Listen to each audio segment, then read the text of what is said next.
Halo Sobat Besi, bertemu saya dengan Andre Maulana di sini. Hari ini saya akan menjelaskan tentang sosialisasi tugas akhir untuk program studi Teknologi Komputer, Fakultas Teknik dan Informatika, Universitas Bina Sarana Informatika. Nah, bagi rekan-rekan mahasiswa yang sekarang berada di semester 6, tentu butuh sosialisasi ini untuk bisa menyelesaikan tugas akhirnya. Nah, di sini saya akan menjelaskan tentang itu semua.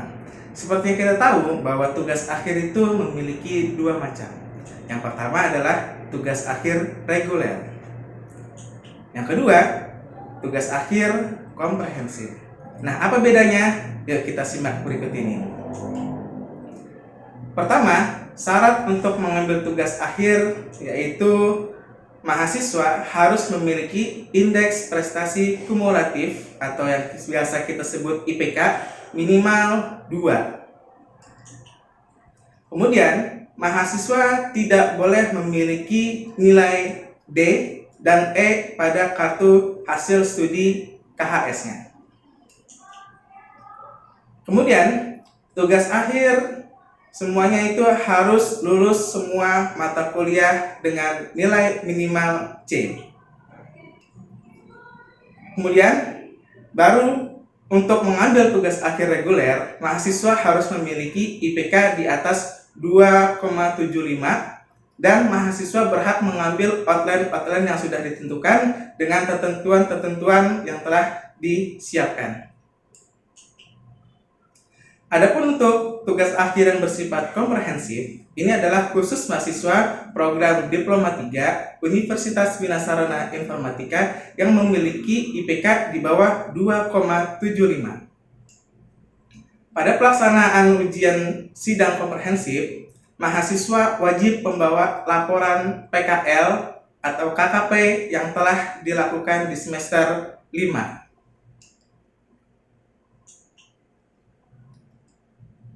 Untuk tugas akhir yang bersifat reguler, ini memiliki 3 outline. Yang pertama, mahasiswa bisa mengambil outline dengan topik jaringan komputer. Yang kedua, mahasiswa bisa mengambil outline tentang pembuatan alat apabila mahasiswa memang bidangnya itu adalah elektronika, mikrokontroler, dan robotik.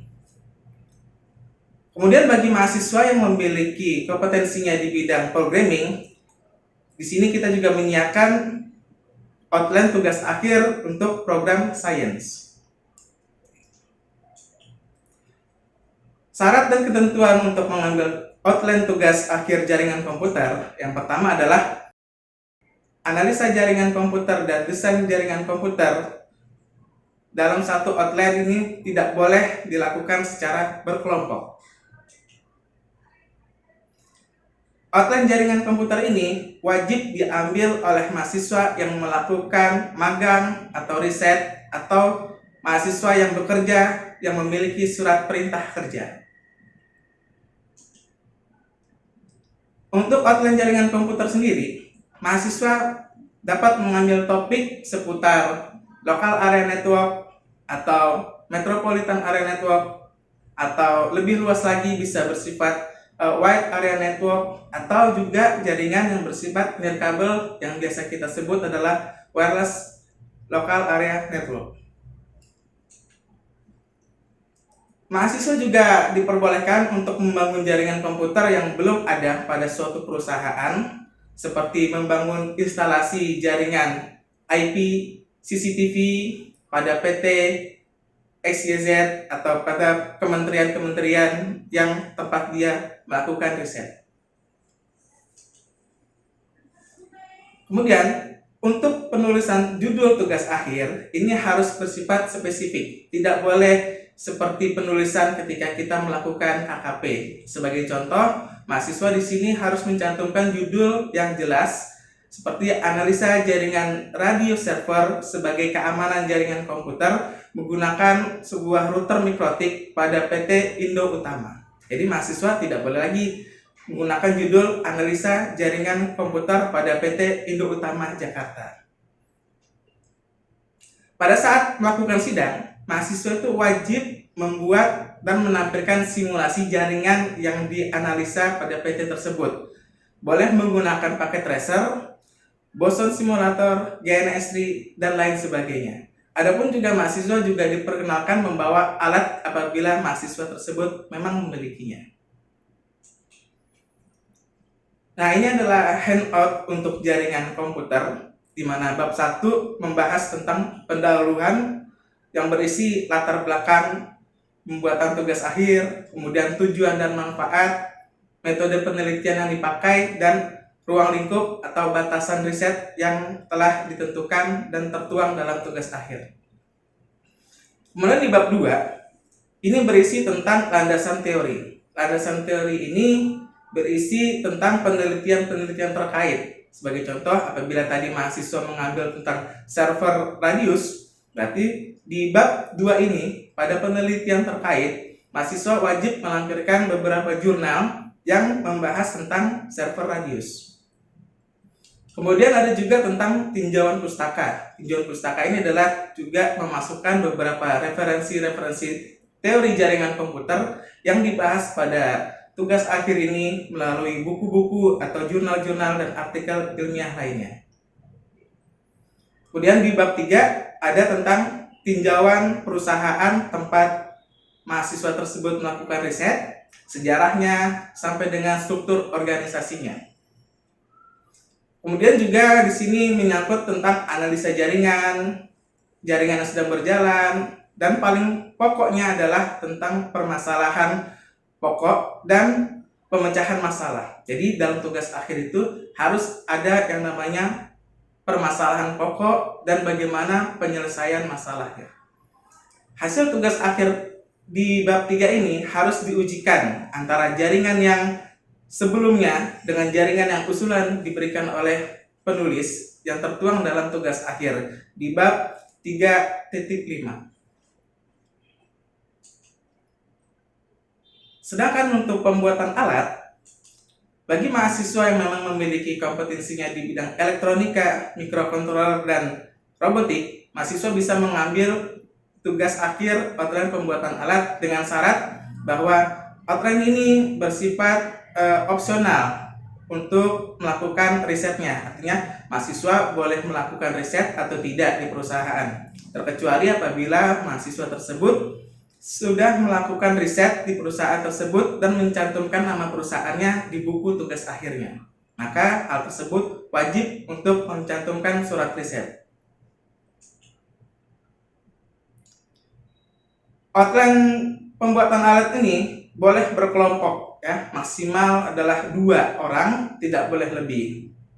Kemudian alat yang dibangun untuk tugas akhir ini bisa menggunakan mikrokontroler yang biasa kita dipelajari di lab, ya, dengan membangun manual, dibikin secara manual menggunakan mikrokontroler. Sebagai contohnya adalah Atmega 16. Atau mahasiswa dapat menggunakan sistem minimum yang bersifat SBC, artinya single board komputer. Sebagai contoh misalnya adalah Arduino, atau contoh lain adalah Raspberry Pi, Orange Pi, Banana Pi, dan lain sebagainya. Tetapi khusus untuk mahasiswa yang mengambil topiknya adalah IoT, yakni Internet of Things.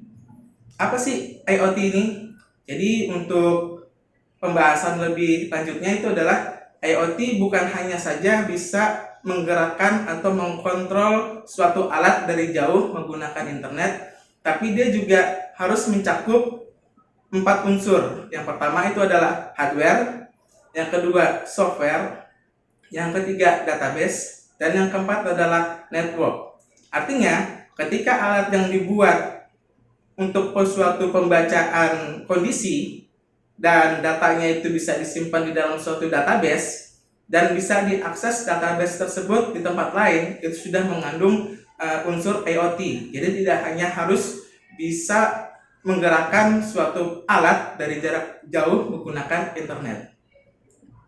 Nah, pada saat sidang, mahasiswa juga wajib membawa alat yang dibuatnya.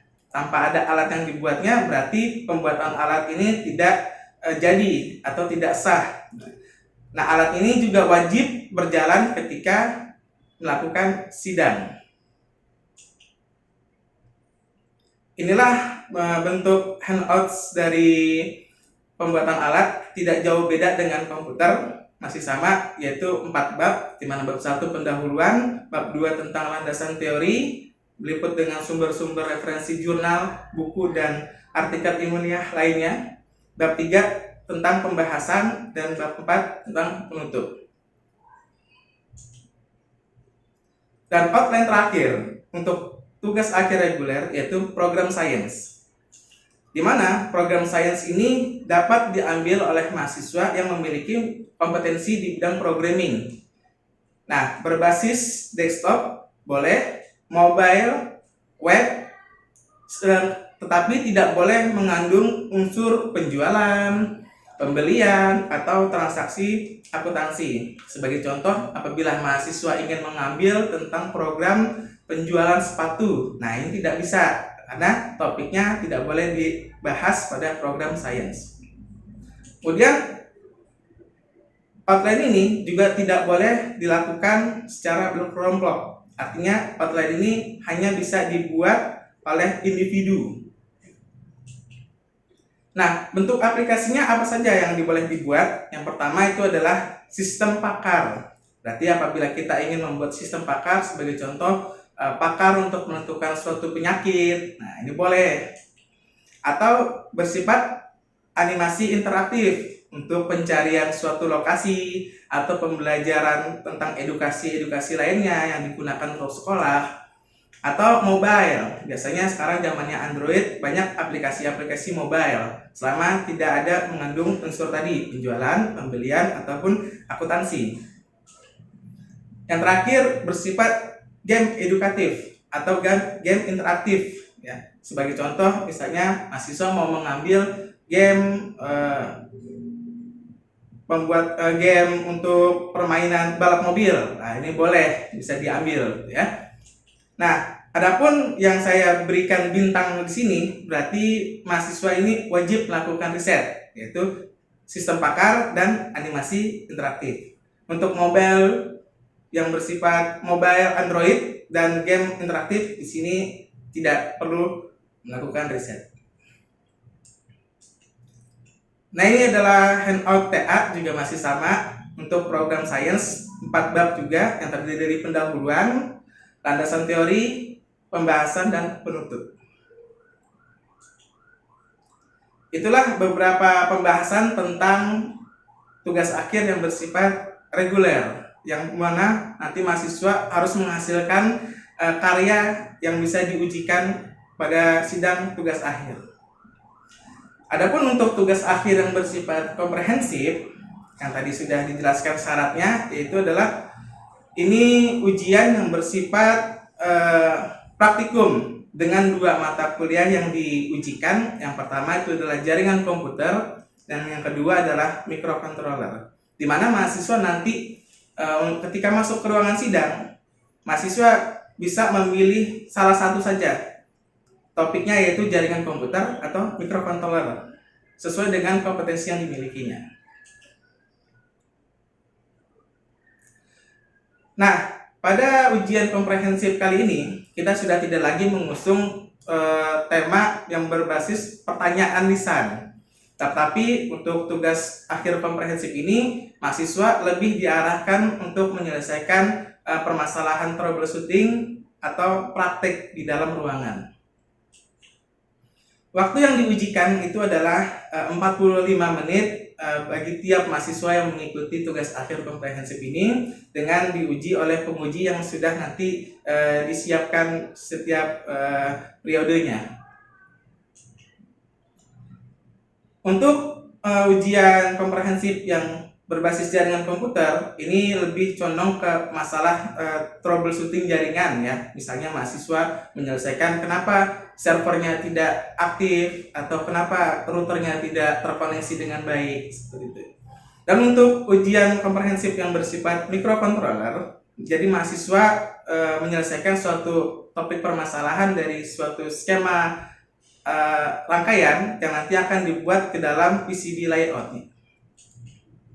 Sebagai contoh, ini adalah topologi jaringan, di mana nanti mahasiswa menyelesaikan studi kasus yang bisa kita lihat di gambar di sini. Ini ada beberapa jalur link yang masih berwarna merah. Nah, ini mahasiswa akan menyelesaikan permasalahan-permasalahan. Kenapa servernya link itu masih berwarna merah alias tidak terkoneksi? Kenapa kliennya tidak bisa terkoneksi atau tidak bisa ngeping ke server? Nah, ini adalah bentuk-bentuk contoh penyelesaian nanti yang diambil oleh mahasiswa untuk tugas akhir komprehensif.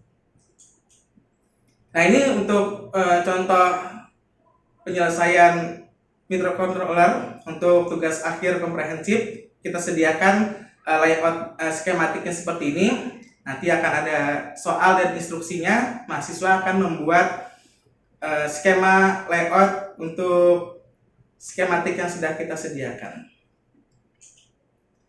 Itu saja penjelasan dari saya untuk persamaan persepsi. Semoga para rekan-rekan mahasiswa yang berada di semester 6 ini tidak lagi kebingungan dan tidak lagi salah arah dalam menentukan dan pengambilan tugas akhir yang akan diambil di semester akhir. Itu saja dari saya akhiri pertemuan hari ini. Assalamualaikum warahmatullahi wabarakatuh.